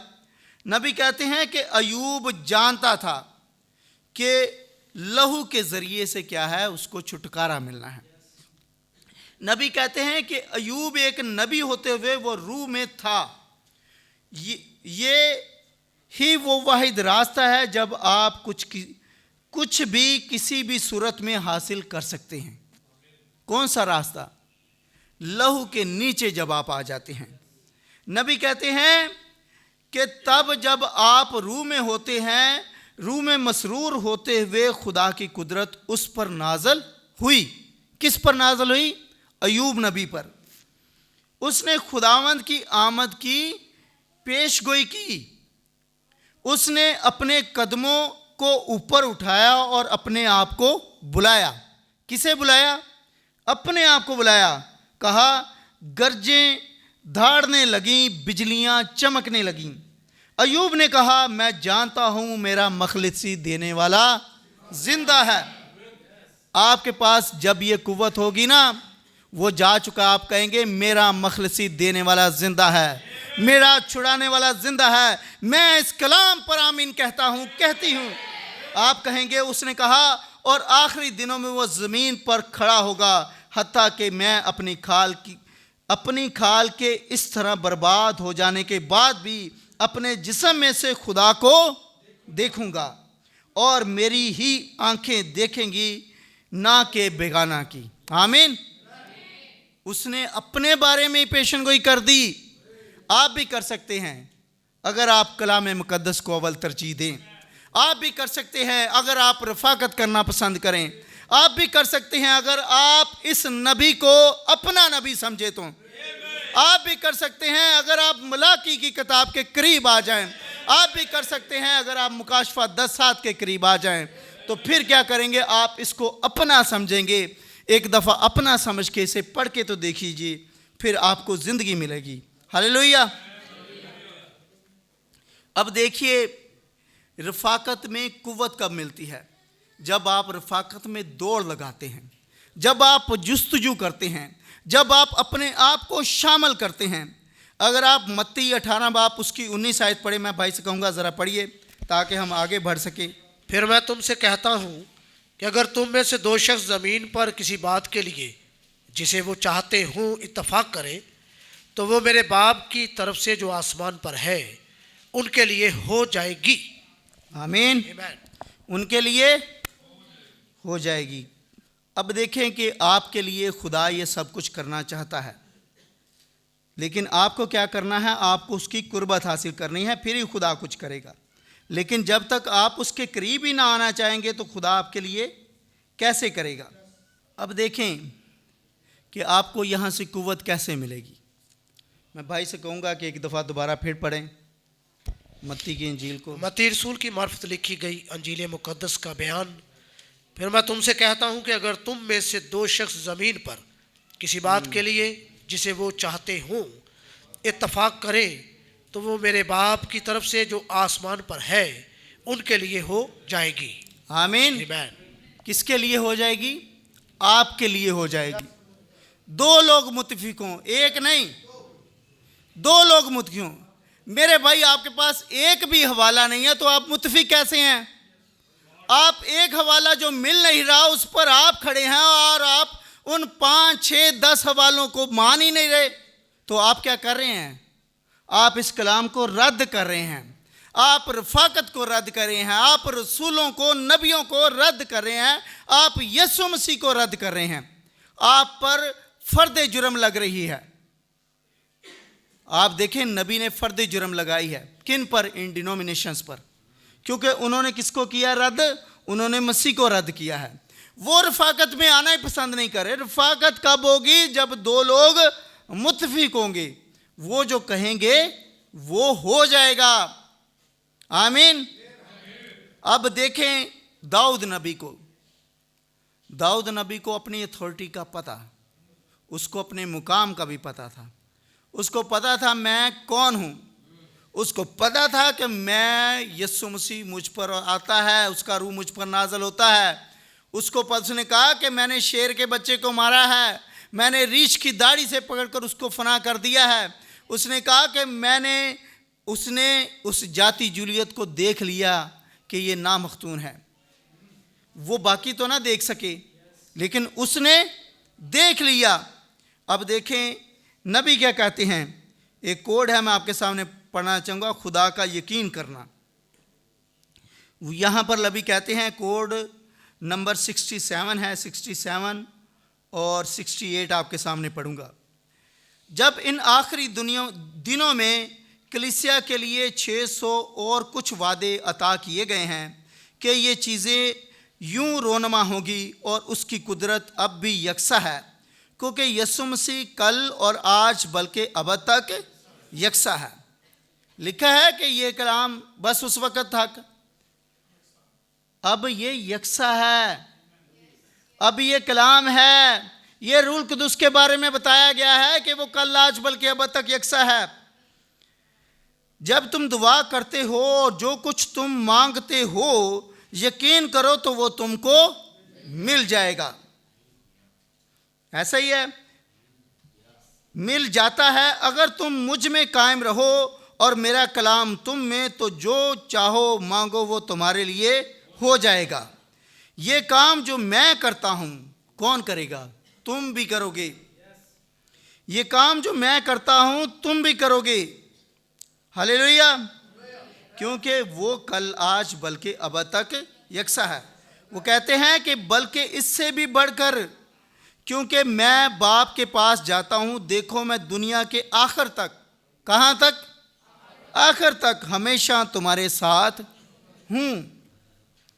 जहाँ 2 या 3 मेरे नाम से जमा हो और किसी चीज़ पर मुत्तफिक होकर मांगते हैं तो वो उसे पा लेंगे। भाई उस बात को भूल जाएं, ये खुदा की मर्ज़ी है कि ऐसा करें।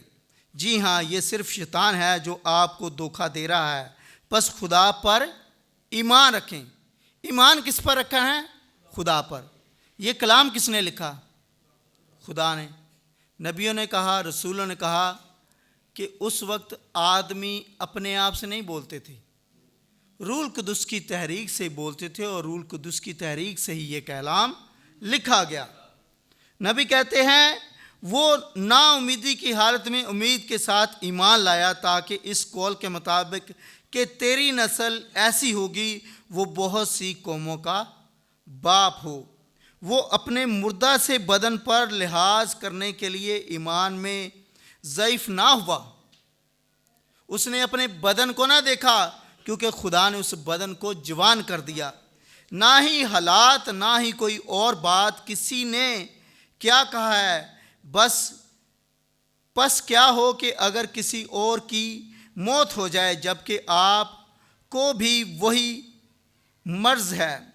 देखें, आप इसका लिहाज ना करें। वो जो तकरीबन 100 वर्ष का था, ना सारा के रहम की मुर्दगी पर, लेकिन वो उसमें शामिल थी। खुदा ने सारा से कभी वादा नहीं किया था, खुदा ने अब्राहम से वादा किया था। आमीन। लेकिन सारा शामिल थी। खुदा ने मसीह में वादा किया था, और मैं और आप भी उसमें शामिल थे। समझिए। आमीन।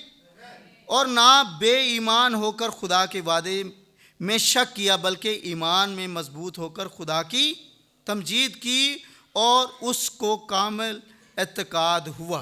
किसको? अब्राहम को।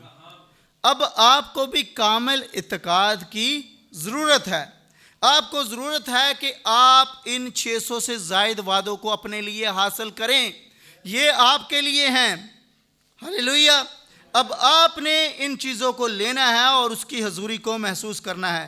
नबी कहते हैं खुदावंद वो अजीम चीज़ आप पर लाना चाहता है, ताकि आप मसीह की कुव्वत को हासिल कर सकें। नबी कहते हैं कि आप जब मसीह की हजूरी को देख लेते हैं, तो खुदा अपनी हजूरी को आप पर उंडेल देता है। हालेलुया। फिर क्या होता है? आप लॉर्ड सपर के नमूना को अपनी ज़िंदगी में पूरा करते हैं। आप इसको मिस नहीं करना चाहते। आपके लिए ये कुव्वत है, आपके लिए ये ताकत है। आप फिर क्या करते हैं? आप इसको अपनी ज़िंदगी में अव्वल तरजीह देते हैं। अब देखें कि अब्राहम जब गया है, तो वो क्या करता है? उसने उस लूट के माल में से क्या किया? दया की दी है। दया की दी है, तो फिर क्या हुआ है? उसे बदन की तब्दीली मिली, रोटी भी मिली है और शीरा भी मिला है। आमीन। अब देखें ब्रदर, जब आप मसीह को पहचान जाएंगे, तो फिर आप मूसा को पहचान जाएंगे। जब आप मसीह को पहचान जाएंगे, तो आप दाऊद को पहचान जाएंगे। आप देखें कि मूसा मसीह के साथ रफ़ाकत रखता था, और कोरा ने रफ़ाकत की मुखालफत की। कोरा ने जब रफ़ाकत की मुखालफत की है, तो वो अपने साथ औरों को भी ले आया। उसने कहा खुदा सिर्फ मूसा से ही बातें नहीं करता। खुदा ने, अब मूसा ने क्या कहा? उसने कहा आज पता चल जाएगा कि फेलोशिप की स्ट्रेंथ, कुव्वत किसके पास है। उसने कहा आज खुदा काम भी अजीब ही करेगा। ये कोई आम ही वाक़या नहीं होगा। क्या हुआ? ज़मीन तिड़क गई और वो लोग भस्म हो गए ज़मीन में। क्यों वे? क्योंकि उन्होंने वो नबी के मुखालिफ हुए थे। मूसा उस वक्त का पैगंबर था, नबी था। आज अगर आप इस वक्त के पैगंबर को रद्द करते हैं, तो आप उसकी मुखालफत कर रहे हैं। देखिए खुदा क्या करता है? मुक़द्दसीन को मुत्तहिद करना पसंद करता है। खुदा मुक़द्दसीन को लाता है और अपने कलाम को अपनी कलीसिया पर जाहिर करता है उनके ज़रिए से। जब खुदा ने पालूस और आप देखें कि पालूस और सिलास ने दुआ की, तो क्या की? भूचाल आ गया, बेड़ियां टूट गईं। आज मसीह की दुल्हन भी जब मुत्तहिद होकर दुआ करती है, तो मोजज़ात होते हैं। कब होते हैं? जब मुत्तहिद होकर दुआ करती है, इकट्ठा होकर। आज मसीह की दुल्हन जब ऐसा करती है, तो क्या होता है? दुश्मन शिकस्त पाता है और इब्लीस शर्मिंदा होता है। हालेलुया। अब देखें खुदा क्या करता है। खुदा ने हमेशा लिया, और खुदा ने क्या किया? जहां 2 या 3 मेरे नाम से मुत्तफिक होते हैं और इकट्ठे होते हैं, मैं वहां पर मौजूद होता हूं। अब खुदा ऐसे ही तो नहीं क्राउड पर आ जाता है। खुदा जानता है कि यहाँ पर जितने मौजूद हैं कितने मुत्तफिक हैं। खुदा जानता है कि भाइयों वाली लाइन में कितनी मुतफिक हैं और बहनों वाली लाइन में कितनी मुतफिक हैं। खुदा जानता है कि जो सुन रहे हैं वो मुतफिक हैं या नहीं मुतफिक हैं। खुदा अपने लोगों को जानता है और उन्हें पहचानता है और फिर उनको खुदा अपने कलाम में लेकर आता है। खुदा रफ़ाकत रखने का तरीका बताता है आपको। खुदा, ये देखिए, खुदा ने अपने पैगंबर के ज़रिए से इस बुक को लेकर आया है और ये बुक का मजमून क्या है? रफ़ाकत रखने का तरीका। आप जब सर्च करें तो नबी के बहुत से पैगाम हैं रफ़ाकत के बारे में। नबी रफ़ाकत पर बड़ा ज़ोर देते थे। रफ़ाकत को ऐसे हम जब भी बात करते थे, नबी कहते हैं मैं सफ़र करके थका हुआ जा रहा था। किस लिए? रफ़ाकत करने के लिए। नबी किताब में कहते हैं, अगर आप इसके कोड को पढ़े, मैं आपके सामने पढ़ना चाहूँगा। सफ़ा नंबर 14 है और उसका कोड नंबर 20 है। नबी कहते हैं, अब इंसानों के अंदर रफ़ाकत की तलब कौन सी चीज़ से पैदा होती है? इसका सबब यह है कि वो बनाया इस तौर से गया है, वो रफ़ाकत रखने के लिए बनाया गया है। आपको खुदा ने किस लिए बनाया है? रफ़ाकत रखने के लिए। जो सुन रहे हैं, खुदा ने उन्हें किस लिए बनाया है? रफ़ाकत रखने के लिए। आपको फिल्म तमाशा देखने के लिए नहीं बनाया, आपको रफ़ाकत रखने के लिए। रफ़ाकत क्या होती है? मुझे 4 दिन का सफ़र करना है जो कल से शुरू हो रहा है। मुझे 4 दिन में तकरीबन 2500 मील का सफ़र करना है और मुझे ये सफ़र खुद ही एक छोटे से ट्रक को चलाते हुए करना है। खुद ही करना है 4 दिन का सफ़र और ट्रक भी खुद ही चलाना है। और मेरा कोई दोस्त आ रहा है आज साहपैर, उसका पैगाम छोड़ा है, फ़क्त रफ़ाकत के लिए वो मेरे साथ जाएगा और एक तेज़ रफ्तार बस में अपने तौर पर वापस आएगा। क्या ये शानदार बात नहीं? आप जानते हैं कि मैं इस तरह के दोस्तों की तारीफ़ करता हूँ। खुदा उसको उसके छोड़ने से स्वीट दिल को बरकत दे। मैं उससे मोहब्बत करता हूँ, वो मेरे साथ सफ़र करना चाहता है। 4 दिन तक पहाड़ों में, चरागाहों में फ़क्त रफ़ाकत की गर्ज से हम लुत्फ़ के साथ एक दूसरे से प्यार करते हैं। भाइयों, जैसी उल्फत भरी मोहब्बत और फिर उसे वापस आने के लिए बस या किसी और चीज़ के ज़रिए। हालेलुया। अब नबी कहते हैं मुझे ये इतना सफ़र क्या करना है? सिर्फ रफ़ाकत रखने के लिए। और उस रफ़ाकत में वो भाई भी नबी के साथ जा रहा है। नबी रफ़ाकत पर ज़ोर देते हैं और बार बार इस चीज़ को बता रहे हैं। नबी कहते हैं खुदा के साथ रफ़ाकत कैसे रखी जाती है? एक दूसरे के साथ रफ़ाकत करके। खुदा के साथ कैसे रफ़ाकत रखी जाती है? यहाँ पर कोड है, सफ़ा नंबर 15 और कोड नंबर 21 इसी किताब में। नबी कहते हैं खुदा के साथ रफ़ाकत कैसे रखनी है? एक दूसरे के साथ रफ़ाकत वगैरह, लेकिन हम इसके सिर्फ एक हिस्से पर बात करेंगे। अब नबी जब आपको इतना प्रोटीन दे रहे हैं, आपको इतनी कुव्वत दे रहे हैं, आपको बारहा बता रहे हैं, तो फिर आप क्यों दूर हो रहे हैं रफ़ाकत से? फिर आप इस कुव्वत से क्यों महरूम हो रहे हैं? अब आपने सही तरीके को भी पाना है कि रफ़ाकत रखनी कहाँ पर है। आपका वेन्यू और मेन्यू क्या होना चाहिए? आप देखें कि जब मुकद्दसीन मुत्तहिद हो रहे हैं तो उनका काम क्या है? बाइबल को डिस्कस करना। दुनिया को डिस्कस करना मुकद्दसीन का काम नहीं है। उनका काम क्या है? बाइबल को डिस्कस करना और मसीह के नाम को जलाल देना और इस कलाम को आगे किस तरह से प्रोसीड करना है। ये मुकद्दसीन का काम है। अब देखें तो नबी कहते हैं तो फिर क्या होगा? फिर कुव्वत नाज़िल होगी। जब पलूस और सिलास दुआ करते हैं तो फिर क्या होता है? ज़मीन लर्ज़ जाती है। जब पलूस दुआ करता है तो फिर क्या होता है? ज़मीन लर्ज़ जाती है और उसकी बेड़ियां टूट जाती हैं। आज मसीह की दुल्हन दुआ करती है तो क्या होता है? इब्लीस शर्मिंदा होता है। कैसे? इस लहू के अंडर आकर होता है।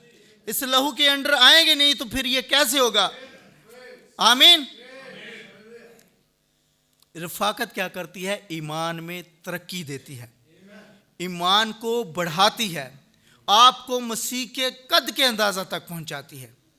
आज हम दुआ करते हैं और कलाम में लिखा है, आप मसीह के कद के अंदाज़ा तक पहुंच कैसे पाएंगे? एक दूसरे के साथ रफाकत करके। ये नबी कह रहे हैं, नबी कहते हैं रफाकत हमें रूहानी जंग के लिए तैयार करती है। किसके लिए? कलाम में लिखा है कि वो जो आसमानी मुकामों पर आपने उनके खिलाफ जंग लड़नी है, वो जो झूठ और आपको वर्गलाती हैं उनके खिलाफ जंग लड़नी है, और अपने हथियारों को आपने बांधना है। आपने देखना है कि मेरे पास कौन सा बख्तर है, आपने देखना है कि मेरे पास कमर कस कौन सा है, आपने अपनी तलवार पर गौर करनी है, आपने अपने बाले पर, अपने सुलह के जूतों पर गौर करनी है, फिर आपने आगे बढ़ना है। अब देखें कि नबी क्यों इन सब बातों पर जोर देते हुए, नबी जब कम्युनियन पैगाम है उसमें कहते हैं कि जब लोग इकट्ठे होते हैं, मुत्तहिद होते हैं, तो क्या होता है? रफाकत मसीह की मोहब्बत को जाहिर करती है। शालूम है पैगाम, शालूम 64 में नबी ने इस पैगाम को दिया है, इसका कोड नंबर 52 है। यहाँ पर नबी कहते हैं, कुछ लोग कहते हैं लेकिन भाई ब्रानम मैंने तो बार बार कोशिश की है, लेकिन एक मिनट ठहरिए, सिर्फ एक जोहर है, सब्र, रूह कुदुस की सफ़ है, वो जो खुदा के मुंतज़र हैं असर नो तकवीयत पाएंगे। कौन? जो मुंतज़र है, जो उसका इंतज़ार करते हैं। आप कहते हैं मैं और इंतज़ार कैसे कर सकता हूँ? इंतज़ार में लगे रहें। कौन कह रहे हैं? इंतज़ार में लगे रहें। नबी कह रहे हैं जब खड़े होने के लिए आपने सब कुछ किया है तो देखें, फिर खड़े रहें, बस खड़े रहें। मैं ऐसा क्यों करूँगा? खड़े रहें। उसने कह दिया है कि ये सच्चाई है तो ये सच्चाई है। उसने फरमाया है कि ये वाक़या होगा। कैसे? मैं ये नहीं जानता, मगर ये वाक़या होगा। उसी तरह खुदा ने फरमाया, उसने वादा किया था, उसने ये वादा किया था तो ये वाक़या होगा। बस यही बात है, इसे ज़ाया नहीं किया जा सकता। अब बस याद रखें कि निजात दहिंदा की आमद का वादा पूरा करने में खुदा ने हज़ारों साल गुजार दिए। उसने वादा पूरा करने में खुदा ने 4000 साल गुजार दिए, लेकिन वो इब्तिदा ही से जानता था कि ये कब वाक़या होगा। हम जानते हैं कि वो कोई ये नहीं जानता था। उसने बस फरमाया था कि ये वाक़या होगा, और जब ये पूरा होगा तो उस वक्त लोग इस इसराब का शिकार होंगे, हत्ता कि वो समझ ना पाएंगे कि उसे क्यों कर कबूल करें। देखें, दोबारा वही बात दोहराई नहीं गई। हमेशा इसी तरह होता है, हमेशा दोनों पहलुओं की तरफ ऐसा ही होता है, ये कभी नाकाम नहीं होता। नबी इस कलाम को कहते हैं कि ये कभी नाकाम, ये कलाम अपने आप को क्या करता है? प्रूव करता है। ये कलाम अपने आप को साबित करता है, और इसी रफाकत में मोहब्बत ज़ाहिर होती है। आमीन। मेरे साथ पढ़िएगा यूहन्ना 13 बाब और उसकी 34 और 35 आयत।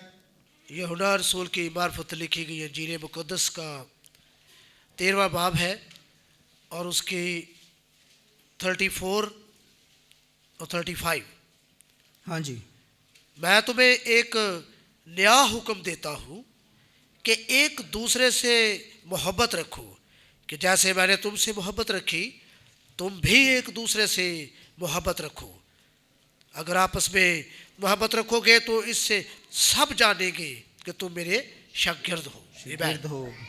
क्या करोगे? सब जानेंगे कि तुम मेरे शागिर्द हो।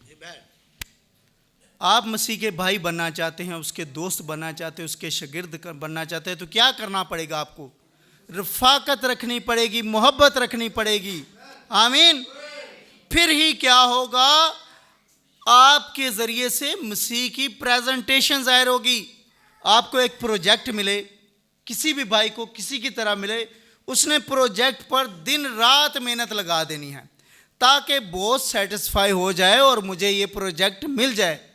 आपके पास रैप्चर का एक प्रोजेक्ट है, उस प्रोजेक्ट को आप अचीव करना चाहते हैं, तो आपने मसीह की प्रेजेंटेशन दिखानी है, मसीह को अपनी ज़िंदगी से साबित करना है। ये नबी कह रहे हैं एक मुकम्मल छुटकारा। उसमें नबी कह रहे हैं हम सब पाक रूह के वसीले एक साथ मुत्तहिद होना चाहते हैं। हर एक मेंबर को एक दूसरे के साथ मुत्तहिद होना चाहिए।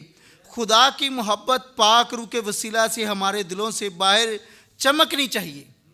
किसके ज़रिए से? हमारे दिलों के ज़रिए से क्या होनी चाहिए? खुदा की मोहब्बत चमकनी चाहिए। ये हमारी सारी नाराज़गी को ढो डालती है। ढोलती क्या है? रफ़ाकत धोती है आपकी नाराज़गी को। आप मिलेंगे नहीं तो नाराज़गी जाएगी नहीं, रफ़ाकत धोएगी सारी नाराज़गी को। अब क्या करता है? बस हमें इसके वसीले दुनिया की तमाम चीज़ों से छुटकारा बख्श दिया गया है। यीशु ने कहा था जब तुम एक दूसरे से मोहब्बत रखोगे तो ये दुनिया जानेगी कि तुम मेरे शागिर्द हो। जब एक मेंबर दूसरे मेंबर से मोहब्बत करेगा तो वो उसके लिए अपनी जान भी देने के लिए तैयार हो जाएगा। क्या करेगा? जब उसकी मोहब्बत होगी तो फिर क्या करेगा? वो दूसरे के लिए जान भी देना चाहेगा। वो इसको अव्वल तरजीह देगा, वो अपने घर को नहीं। यीशु मसीह ने कहा कि अगर कोई हल पर हाथ रख के पीछे देखे तो क्या करता है वो यीशु मसीह के लायक नहीं। उसने कहा अगर कोई मुझसे ज़्यादा अपने बच्चों से, अपनी बीवी से मोहब्बत रखे तो वो मेरे लायक नहीं। अब इस रफ़ाकत को ही वो तरजीह दे रहा है। वो चाह रहा है कि इस रफ़ाकत को वो आपस में समझ लें और खुदा की तुरही की आवाज़ को पहचान लें। और इस देखिए, आप आवाज़ भी आपको ठीक आ रही है, आप समझ भी रहे हैं, तो फिर क्यों ना समझ बने हुए हैं? फिर क्यों आप अपने आप को दूर कर रहे हैं खुदा की रफ़ाकत से? आमीन। अब देखें क्या हुआ। खुदा ने इंसान को बनाया और खुदा ने नूह को लिया। खुदा ने नूह को क्या कहा? कश्ती बना।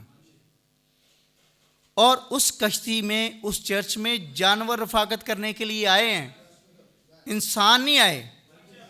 उसकी फैमिली मौजूद है, उस दुनिया ने रद्द कर दिया। आज भी इस ब्राइड में लोग आना पसंद नहीं करते। क्यों नहीं करते? दुनिया को छोड़ना पड़ता है। कश्ती में आना लोग क्यों नहीं पसंद कर रहे थे? अंदर बदबू थी, अंदर जानवरों का गोबर पड़ा हुआ था, अंदर तरह तरह के जानवर थे, लोग गिन खा रहे थे और डर रहे थे। आज भी लोग कलाम से डरते हैं। क्यों? रिश्तेदार कह देंगे वेख सुर्खी नीलाई किड्डी भैड़ी लगन रही है, ये तो ज़रा नहीं चंगी लगन रही। और वो डर जाती है मेरी बहन, और फिर लगा लेती है और मसीह को रद्द कर देती है। और मेरा भाई जब ऐसा करता है तो क्या करता है? मसीह को रद्द कर देता है और रफ़ाकत से महरूम हो जाता है। नबी कहते हैं कि इंसान भी एक जानवर है, क्योंकि एक जानवर की वो सिफ्त रखता है। अब देखें कि आदम जो है वो क्या कर रहा है? जहाँ पर आदम एक पॉइंट पर जमा हो, जानवर भी आ रहे हैं और किसके साथ रफ़ाकत कर रहे हैं? खुदा के साथ। और इस रफ़ाकत को इब्लीस पसंद नहीं था करता, इसलिए इब्लीस ने इंसान के दिमाग को लिया और उसके साथ चलाकी की।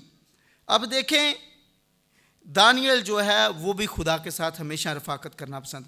भाई ब्रैनम खुदा के साथ हमेशा रफ़ाकत करते हैं। आमीन।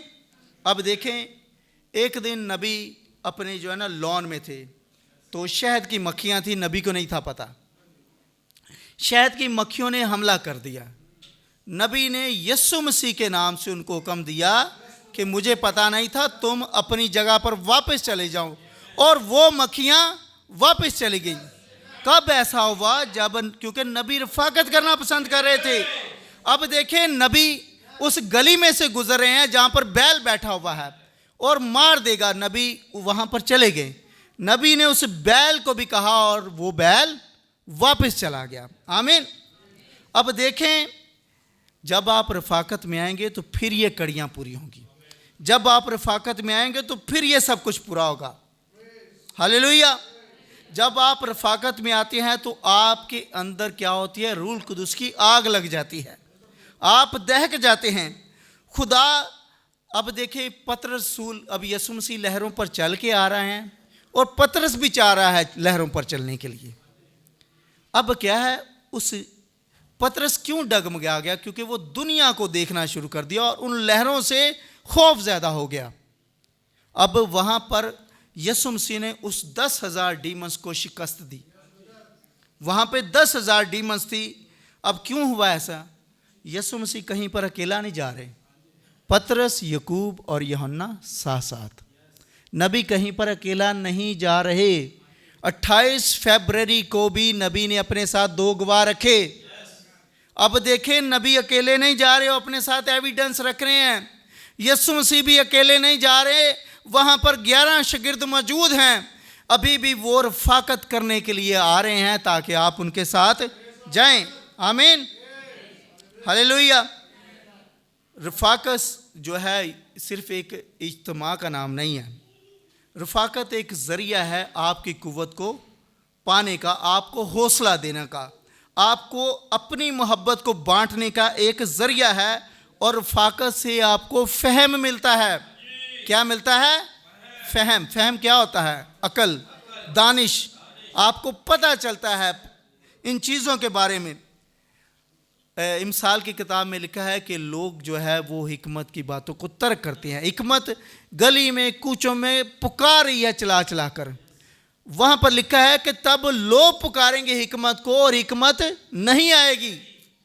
अब मेरे भाई, आपके लिए आवाज़ दी जा रही है, तुरही आपके लिए, वो साफ आपके लिए बोली जा रही है। फिर भी आप अगर नहीं आ रहे तो आप अपने आप को रद्द कर रहे हैं, अपने आप को रद्द कर रहे हैं, क्योंकि आपके अंदर मसीह आ रहा है और उस मसीह को जो आपके अंदर है आप उसे रद्द कर रहे हैं। नबी कह रहे हैं मसीह की दुल्हन एक मुत्हिद बदन है। क्या है? एक इकट्ठ है। एक इकट्ठ जो है वो मसीह का बदन है। खुदा अपनी मोहब्बत को मजबूत करने के लिए क्या करता है? भाई डीकन को, भाई शहाब को, भाई जो है आसफ को, भाई आशिर को इकट्ठा करता है और फिर इनको एक बात पर मुत्फिक करता है। आमीन, हालेलुया। सो आइए अब हम अपने सरों को झुकाते हैं और खुदा से अहद करते हैं। खुदावंद,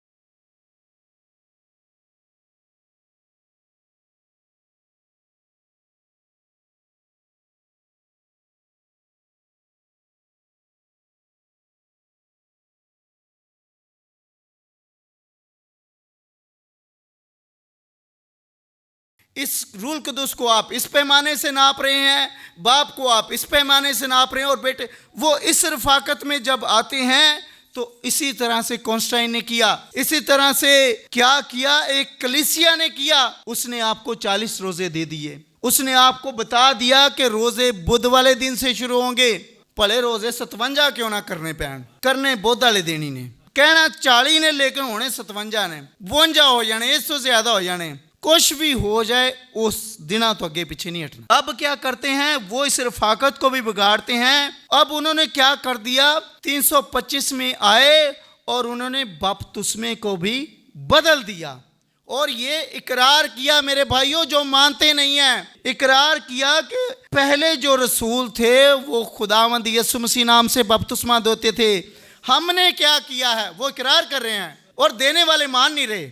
और जिन्हों ने फार्मूला दिता सी वो मनन डे ने, वो मान रहे हैं भाई हमने बदल दिया है। जो अभी भी लगे हुए हैं वो मान नहीं रहे। अब उन्होंने कहा मेरे भाई हमने तब क्या किया था? हमने ये फार्मूला दिया।